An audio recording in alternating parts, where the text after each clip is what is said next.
There's a kind of person who feels too deeply, sees too much, and loves too genuinely. They don't just empathize, they absorb. They don't just observe, they understand. And that's exactly what makes them an easy target for those who know how to manipulate. They are super empaths. Souls with extraordinary hearts who, at some point, have been drained to their very core. If you're a super empath, you don't need anyone to define it for you. You've lived it. You've tried to mend a relationship falling apart, one where you were the only one holding it together. You've felt someone else's pain as if it were your own, so much so that you lost touch with your own emotions. You've thought, if I'm just patient enough, gentle enough, loving enough, maybe they'll change. But then you realized not everyone wants to be healed. Some people just want an audience to keep performing for. Narcissists don't choose their victims at random. They're drawn to the light of a super empath, because in that light they find admiration, unconditional forgiveness, and most importantly, an endless supply of emotional energy. But what they never expect is that this light can also become a spotlight, one that exposes the truth they fear most, that they are no longer in control. Super empath, you were not hurt because you were weak. You were hurt because you were deep, trusting, and real. And that truth, once you stop doubting yourself and start distinguishing compassion from being used, is what sets you free. The moment you stop justifying someone else's behavior, the moment you say, I see what you're doing. You're trying to manipulate my emotions, even if you don't say it out loud, even if you just see it and choose not to react. That's when you've unlocked your greatest weapon, discernment. Discernment isn't intuition, it's clarity, a deeper kind of awareness where you no longer need anyone to validate that you're right, no longer need an apology to confirm your pain, and no longer need agreement to walk away. And this is what a narcissist cannot control, a super empath who has seen the truth. There is nothing more terrifying to a manipulator than a super empath who no longer reacts. No more arguing, no more explaining, just seeing clearly and walking away. You don't need to become someone else to escape a toxic relationship, you just need to return to yourself. But the version of you with discernment, the version who is no longer blind in love, no longer silent out of fear of hurting others, and no longer carrying the burden of healing those who refuse to change. This video is for you, the super empath who's endured long enough, forgiven too much, and is now ready to put an end to it. An end to the power games, to the self-doubt, to the exhausting loop of hurt, apology, promises, and more hurt. From this moment forward, you will learn to see things exactly as they are, unfiltered by emotion, unclouded by blind hope. And when that happens, you won't just escape manipulation, you will free yourself. Because a super empath with discernment is not just untouchable, they are every manipulator's worst nightmare. A narcissist doesn't manipulate you with brute force, they manipulate you with subtlety. They don't threaten or coerce, they reach into the softest parts of you, your unconditional love, your limitless empathy, and your deep desire to be treated with the same fairness and kindness you offer others. Super empath. You're not easy to fool, you're easy to use because you want to believe in the good in people. You see their potential, the wounded soul beneath their chaos, and the narcissist exploits that. They don't admire your goodness, they take advantage of it. They don't need to convince you they're kind, they only need to create enough confusion for you to start doubting yourself. They start with grand gestures, with praise, with a bond that feels rare, but very quickly things shift. Compliments become subtle criticism, intimacy turns into control, and you start feeling like you're not doing enough, even though you're giving everything. That's gaslighting, and you know exactly what it feels like. You're led to doubt your own emotional reality. You begin asking yourself, maybe I misunderstood, maybe I'm overreacting, maybe they didn't mean it. And slowly, you retreat from your own truth just to survive, in a version of reality they've distorted. Super empaths don't fall into that trap because they're naive. They fall because they believe everyone can change. But narcissists don't want change. They want control, absolute control.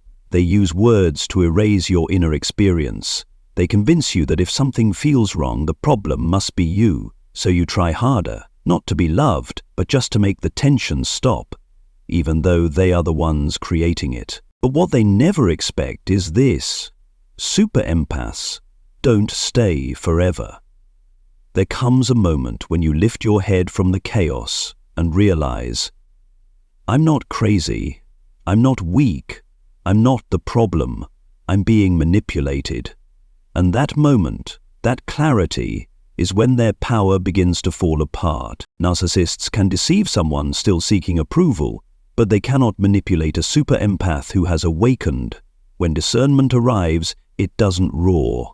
It arrives with icy clarity. You start seeing the patterns. You start hearing the same old promises without follow-through. You realize they're not changing, they're just changing how they make you doubt yourself, and then you go silent. But it's no longer the silence of suffering, it's the silence of knowing. That silence is supreme, because it no longer carries hope for change or fear of loss. It's a statement that needs no voice.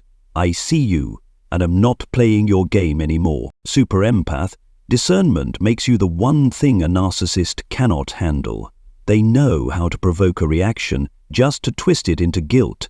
They know how to weaponize your tears just to label you as too emotional. But they don't know what to do with someone who no longer reacts, someone who stays quiet but sees, someone who no longer seeks validation because they've found the truth. They panic. They'll try to shake you. They'll revert to the charming version of themselves. They'll perform, promise, even beg. But discernment will recognize the mask before it's fully worn, and you won't fall for it again, not because you've turned cold, but because you've become crystal clear. Clarity doesn't argue, it doesn't explain, it simply exists. And when you live in discernment, you're no longer an easy target for manipulation. You become the boundary a narcissist cannot cross. So if you're beginning to see, truly see, don't look back. Don't give them another chance just to repeat the same trap. Super empath, you've endured enough. Now is the time to stand firm. Not out of anger, but because you finally know what's real and what's not. A super empath doesn't become untouchable by building cold walls or memorizing generic advice about boundaries. Their strength doesn't come from becoming rigid, nor does their safety lie in shutting down every door to connection. What truly makes them impossible to manipulate is discernment. Not discernment as a reflex, but as a way of being. A new form of awareness where heart, mind, and values walk side by side, in harmony, not conflict. Before a super empath reaches that state, they often drown in their own goodness. They love to the point of accepting the unacceptable. They forgive things that should have been deal breakers. They mistake disrespect for unhealed wounds. They use compassion to excuse repeated emotional abuse. And they believe that if they're just good enough, patient enough, selfless enough, then everything will change. But it doesn't. Nothing changes, except for them. They become depleted, hollowed out, and no longer recognize themselves. Discernment begins not when they become cold, but when they become ruthlessly honest with themselves. They stop asking questions about the other person and start questioning the beliefs they've held. They revisit the patterns they once accepted and realize something crucial. It wasn't a lack of intelligence, it was a lack of boundaries. And so begins the journey of practicing discernment. Not a quest to figure out who's bad, but a process of seeing clearly who no longer belongs in the direction you're headed. An awakened super empath begins by separating emotions from truth. Emotions matter, but they are not evidence. You can feel love and still be harmed. You can feel guilty and still be right. You can feel empty walking away from a relationship and still know it needs to end. Your emotions don't speak to the other person's worth. They speak to your humanity. And because you have a heart, you need discernment to ensure it isn't used against you. When you begin practicing discernment, the first truth you'll uncover is this: words and behavior don't always match, and when they don't, always trust the behavior. The most skilled narcissists are masters of saying exactly what you need to hear. They use words as tools to create the illusion of connection, closeness, and healing, but their actions are the only truth you ever need to believe. You don't need someone to say they love you. Watch how they respond when you're hurt. You don't need someone to claim they respect you. Watch how they act when you set a boundary. You don't need someone to swear they've changed. Watch if the same old patterns are still repeating. Super Empath, you must learn to step back from your emotional reflex and observe the pattern of behavior. An apology without change is a manipulation tactic. A slip of the tongue, followed by repeated emotional harm, is not a loss of control. It's a strategy for control. Each time you forgive what someone never truly took responsibility for, you're not being good, you're being manipulated through your own belief in goodness. And this is where discernment becomes sharp, but also life-saving, because when you start observing instead of explaining, you no longer get trapped in the emotional maze a narcissist spins. You see the truth, even if it hurts, and you choose to believe what you see, not just what you hope for.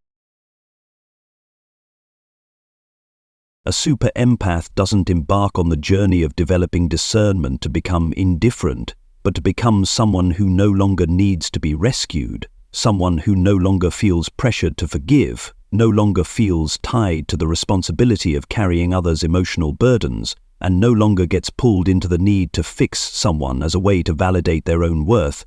This doesn't come from apathy, it comes from a deep internal maturity, where you no longer see yourself as the emotional caretaker for everyone around you. Discernment doesn't ask you to be suspicious of everyone, it asks you to stop ignoring inconsistency, to stop dismissing the small details, the eyes that shift when questioned, the shaky voice when challenged, the sudden acts of kindness after emotionally abusive behavior. These aren't coincidences. They're clear indicators that someone is trying to manage your emotional reality instead of taking responsibility for their own actions. And once you begin practicing discernment, you'll realize one core truth: manipulators don't need you to believe they're good. They just need you to not be sure they're bad. As long as there's doubt, they still have a doorway back in, still have a chance to replay the old narrative, but discernment shuts that door completely. It doesn't need a dramatic event or a catastrophic betrayal to decide. It only needs repetition. A repeated pattern of behavior, no matter how dressed up with new words, is enough to walk away. That is one of the defining traits of a person with discernment. They don't need to be hurt again to act. They don't wait for final proof. They don't chase another apology. They see and they trust what they see. But in order to do that, a super empath has to confront their own inner insecurity. You must be able to answer the hard questions. Am I staying in this relationship because I'm afraid of being alone? Am I blurring my boundaries because I don't believe I deserve to be loved without conditions? Am I idealizing this person because I've invested too much to accept losing everything now? Discernment doesn't function in a chaotic mind and a heart that's not ready to let go. That's why you must practice calm before you can practice clarity. You need space, not just physical, but cognitive. Every time you sit down and write out what happened, every time you name the behavior for what it is, every time you redefine your boundary, you take yourself one step out of the grip of manipulation and return to your most honest self. And then you begin to experience the greatest gift that discernment offers: peace without explanation. You don't need them to understand. You don't need them to admit what they did. You don't need anyone to validate your truth. You just need to know this one thing: you are no longer repeating the same painful story, not by chance, but by choice. From that place, you begin practicing discernment in every area of your life, not just in love, but in work, in friendship, in family, in community. You begin to recognize which connections are healthy, where words and actions align, and which relationships only keep you trapped in cycles of pleasing, enduring, and giving, without being truly seen or valued in return. A super empath is not someone who rejects love. They simply refuse to love the wrong person in the wrong way, and discernment is the only path that restores love to its rightful place, as something beautiful and freely given, not something bound by guilt or fear. This journey is not easy. There will be moments when you miss them, moments when you want to reach out, moments when you wonder, was I too harsh? But if you look at their behavior, just the behavior, and place your hand over your heart and ask yourself, am I living in truth or in a comforting illusion? Then you'll know exactly what you need to do. And the answer that discernment gives is always clear, not loud, not forceful, but quiet, steady, and undeniable. I'm not there anymore. I've stepped into a different reality. When a super empath begins living in a state of discernment, they no longer make decisions based on immediate emotion. They make decisions based on prolonged observation, on repeated patterns, on small details that others might overlook, but they don't. Most importantly, they trust what they see, without needing outside validation. They no longer require someone else to witness it too in order to feel certain. Discernment allows them to clearly see even the almost right relationships, the ones that aren't overtly toxic, but something always feels off, vague, uncomfortable, or like they're constantly being pulled into the role of emotional caretaker. These are the people who manipulate through sweetness. No yelling, no blatant harm, but they leave you feeling like you're never quite enough, or like you need to sacrifice just a little more to be accepted. With discernment, you no longer need obvious bad behavior to say no. You only need to notice that the relationship lacks emotional safety, lacks clarity, lacks consistency, lacks respect for your inner truth. And that is enough. A super empath with discernment no longer uses right or wrong as the metric to evaluate a relationship. They're not looking for someone to blame. They don't need a villain. They only need to know. I've been here long enough to realize I can't grow in this connection, not because I'm not patient, but because I'm now clear. And that's exactly what a narcissist fears the most.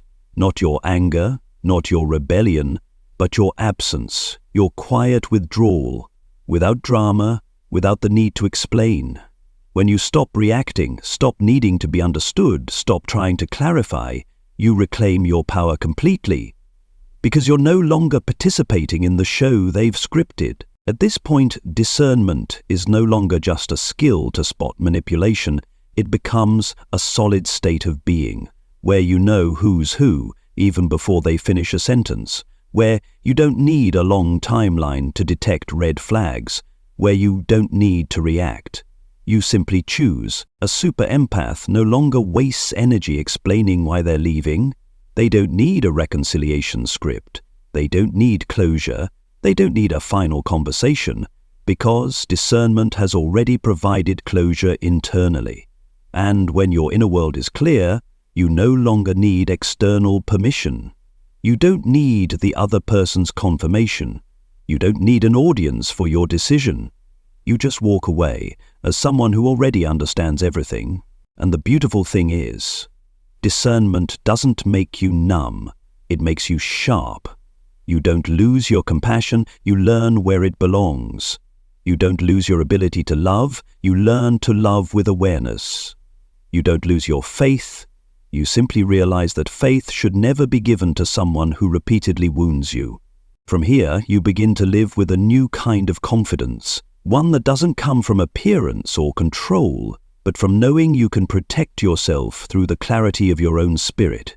You know you won't repeat the same toxic cycles again, because now you have discernment as your quiet companion, one that never betrays you. You enter any new relationship, whether romantic, professional, or platonic, not from a place of defensiveness, but also no longer vulnerable to losing yourself. You observe, you feel, you give, but you no longer sacrifice your truth for the sake of connection, and that becomes the true foundation of a free life, where you are no longer swayed by emotional storms, no longer playing the role of healer for those who don't want to change, and no longer misunderstanding yourself just to be loved by others. You see, you understand, and you need nothing more to keep walking forward.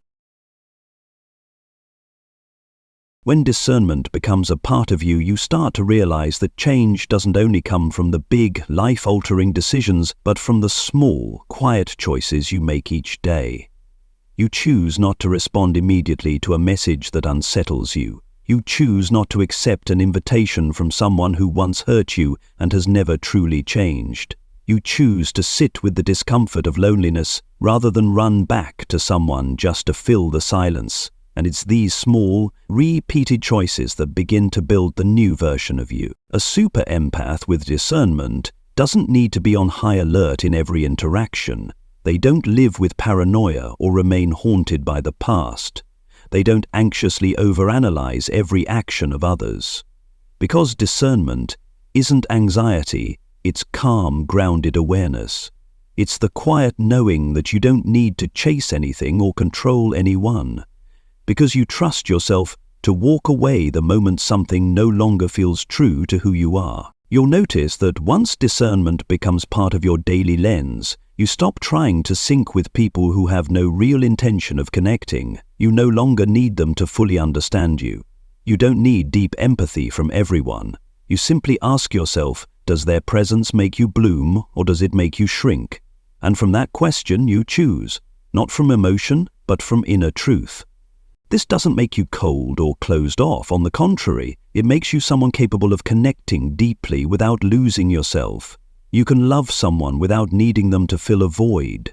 You can stand beside someone without turning their presence into a measurement of your worth. Because discernment has taught you this: no one gets to rewrite your story, except you. Super empath, you used to live to please others. Now you live to stay honest with yourself. You used to fear losing others. Now you fear losing yourself in a relationship. You used to crave validation. Now you just want clarity. You used to forgive to hold on. Now you forgive to move forward. And above all, you used to be a heart full of emotion, unaware of how you were being led. Now you are the guide, leading yourself out of danger by the light of discernment. You are no longer easy to take advantage of. You are someone who sees the mechanics of manipulation before they even begin to take effect. You are no longer too sensitive.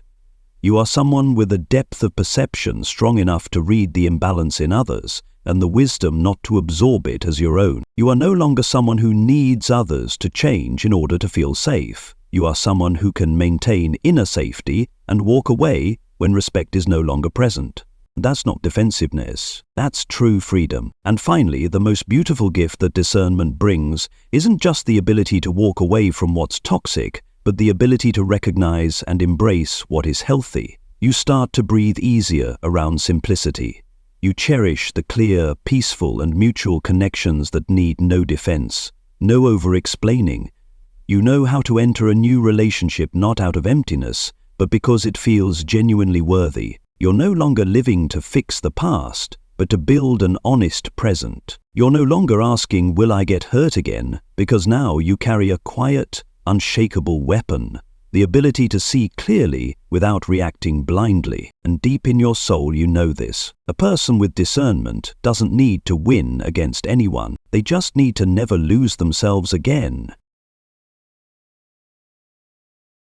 Even the most discerning super empath can lose their way if they don't know how to regulate their emotions. It's not because they lack intelligence, but because manipulators don't aim for the mind. They aim for the heart.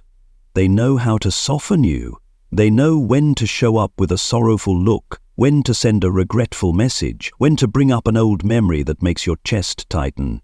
And if you haven't learned to manage your emotional waves, your discernment can drown at the very moment you need it most. That's why discernment and emotional regulation are two sides of the same shield. One helps you see clearly, the other helps you stay grounded when what you see hurts. Because if discernment is your ability to recognize truth, then emotional regulation is your ability to stay with that truth without running, without distorting it out of fear.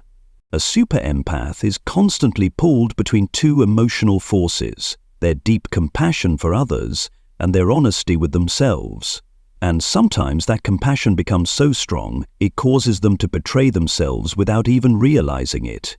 They return to toxic relationships not because they've been fooled, but because they can't bear the guilt. They let someone back into their life, not because they miss the pattern, but because they haven't yet learned how to sit with the emptiness that letting go creates. And that is exactly the space where emotional regulation must be nurtured. So, how does a super empath begin practicing this? The first and most important step is to normalize painful emotions. You need to stop treating sadness, loneliness, or grief as enemies to be avoided at all costs.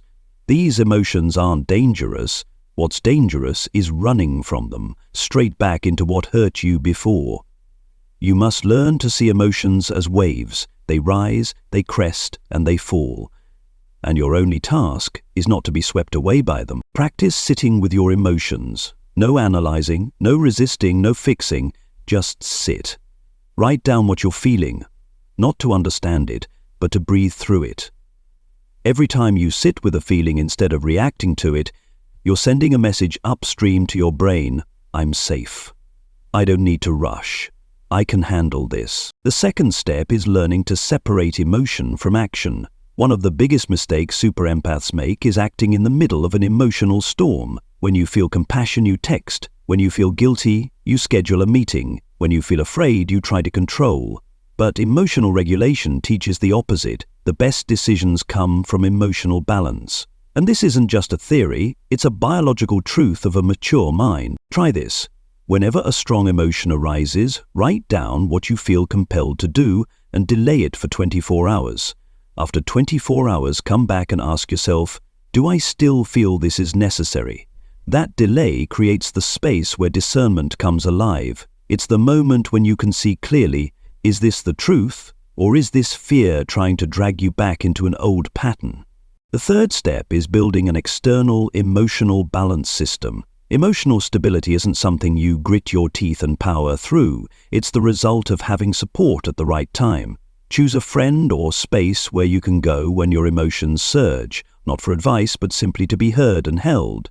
If there's no one available, create rituals like walking, meditation, reading, journaling, anything that helps you release energy instead of swallowing it or exploding with it. The key is this: emotional regulation doesn't erase emotion. It simply creates a buffer zone, so you're no longer ruled by it. It helps you respond instead of react. It helps you feel deeply without being consumed. And that's more important than ever, because a super empath never stops feeling, but they absolutely can stop losing themselves in those feelings. When discernment and emotional regulation walk side by side, something miraculous happens. You begin to move from the center rather than be pushed around by external emotion. Others may feel sad, but you don't get dragged in. Others may be confusing, but you no longer scramble to explain. Others may be suffering, and you still feel compassion without losing your boundaries. That is the sacred state every awakened super empath strives for: calm at the center of chaos. When a super empath steps out of the storm of a manipulative relationship, what draws them back isn't ignorance, it's the loneliness that has no name, the emptiness that has no witness, the exhaustion of being the one who sees clearly in a room where no one else is looking in the same direction. That's why discernment alone isn't enough to maintain freedom. You need an inner strength solid enough not to collapse when truth becomes heavy. This is why emotional regulation isn't just about managing fleeting emotions for a super empath. It's about building an internal structure that's repeatable, dependable, and strong. It becomes your foundation, so you don't fall apart every time an old memory resurfaces, every time a familiar face shows up again, every time your heart stirs, even though your mind says no. Here are foundational practices that must become your way of life. Not something you turn to only during a crisis, but habits you repeat daily, like a swordsmith perfecting every strike, so that your weapon is never rusted in the dark. Practice 1. Regulate your breath. Return to your body before analyzing your emotions. When your emotions are triggered, whether it's fear of abandonment, anger, or guilt, don't try to think clearly right away. In that moment, your brain is hijacked by the sympathetic nervous system. Trying to reason through it will only create more confusion. Stop, close your eyes, inhale slowly and exhale longer. Repeat 5 times. This simple act sends a signal to your brain. I am safe, and discernment can only function when you feel safe. Practice 2. Write it out instead of reacting. When your emotions rise, especially when you want to text, call, or clarify, write. Not to send, but to see yourself. Sometimes simply reading what you were going to say while in an emotionally triggered state is enough to show you why it's better not to say it. Writing externalizes the emotion, moving it from your mind to the page, rather than allowing it to take over your awareness. Practice 3. Name your emotions. Don't just say, I feel terrible. Say, I feel sad, disappointed, abandoned, or lost. When you name the emotion accurately, it loses 50% of its power. Your brain needs clarity to process. Without it, it will seek impulsive action, just to escape the fog of feeling bad that has no definition. Practice 4. Rehearse peaceful repetition. Narcissists are intoxicating in part because they bring intensity, both good and bad, that makes you feel alive. But peace isn't intense, it's stable. You must train your nervous system to embrace calm.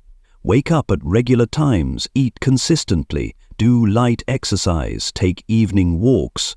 These seemingly mundane acts create a foundation for a mind that won't crumble at a surprise message or a wave of nostalgia. Practice 5. Ask before acting. Key question: am I doing this to care for myself or to ease my pain through someone else's attention? If it's the second, pause. Go back to practice 1.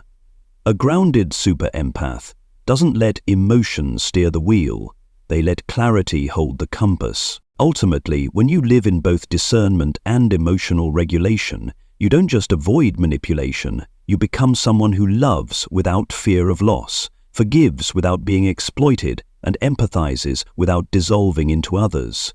You are someone who can enter a relationship without trading away your boundaries, someone who can listen without taking on emotional responsibility, someone who can say no without guilt, and walk away in silence without needing to prove who was right or wrong. That is the sign of a fully grown super empath. They don't need anyone to admit they were hurt. They don't need an apology to close the chapter. They don't need applause for their exit. They only need one thing, and they already have it. Self-possession, not control imposed from the outside, but sovereignty rooted from within.